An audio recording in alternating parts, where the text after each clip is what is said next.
hallucinating insects and people I know. Yo, what's going on? It's someone that's no one, and welcome back to today's report. Today's report was sent in by you/sheriffofspacetown. When this happened, an unknown weekday in October, the drug used was diphenhydramine at a dose of 500 milligrams. The route of administration was through 12 milligram chewable grape tablets. Gender, male. Weight, about 140 pounds. Age, 18. Height, 5'6" or 5'7". Prior experience, LSD, mushrooms, nutmeg, weed, and a small amount of DXM. And the setting was in his room. So this is a pretty classic diphenhydramine delirium report here, filled with a lot of the classic hallucinations you'll see, like spiders, the people not being there, just morphing, and a lot of other shit. But I know you guys should like this one, so without further ado, let's dive right into it.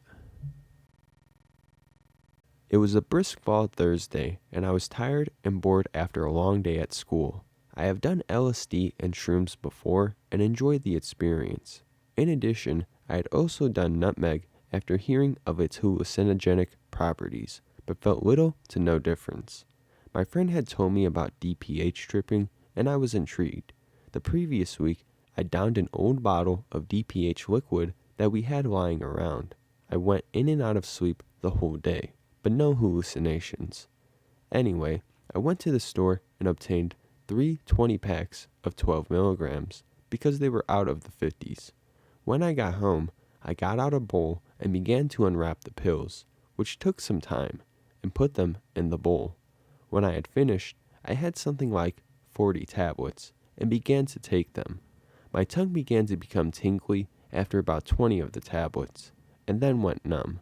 I started a timer on my phone and began to watch YouTube or something. About 30 minutes in, I began to feel sleepy. I rolled over on my bed and pulled the sheets over my head.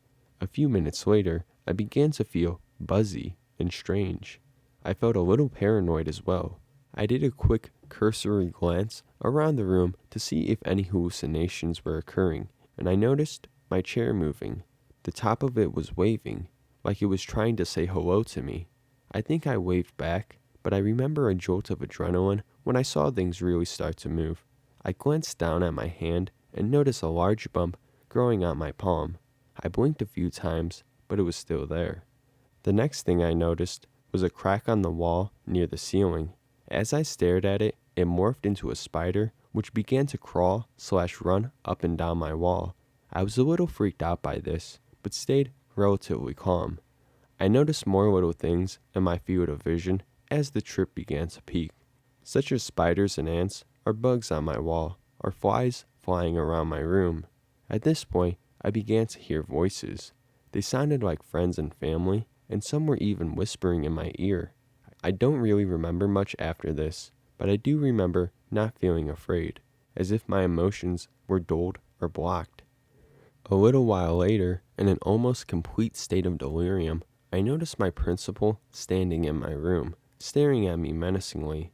He's a tall, bald man. Picture grew, so this added to the creepiness. I got on the phone with my friend after attempting to text him because I couldn't remember anything about what I was going to say or type. I couldn't type more than 3 words at a time before forgetting what I was talking about. I also remember feeling really self-conscious about every word I typed, like I was being judged or something. At this point, I noticed both a man made of shadows collapse on my floor and melt away, and also saw a student from school standing outside my window on the roof. None of this seemed out of the ordinary, and I commented on this to my friend, who told me I should try talking to the figures in my room. I attempted to talk, but it felt like one of those dreams where you can't make any noise. The best way I can relate these characters/hallucinations is an episode of Black Mirror, Black Museum, in which a brain-dead murderer stares at people in a cell. After this, I lay back on my bed, only to find a transparent spider crawl across my sheets and a centipede which seemed to be missing some of its body as well. I poked at the bugs and one of them vanished. Again, I didn't find this scary or strange at all, which makes the whole experience more terrifying to remember. A little while later, restless leg syndrome starts up. I was a little scared because at this time I didn't really know what was going on. My legs had this built up pressure which felt like I was being electrocuted. The only way to stop this sensation was to move my legs and torso. After about 2 more hours of slipping in and out of consciousness, not being able to speak, hearing whispers, seeing insects, and seeing fully formed people I knew standing in my room, I fell asleep. Strangely enough, I felt fine the next day and inspired and compelled to write about this unusual experience.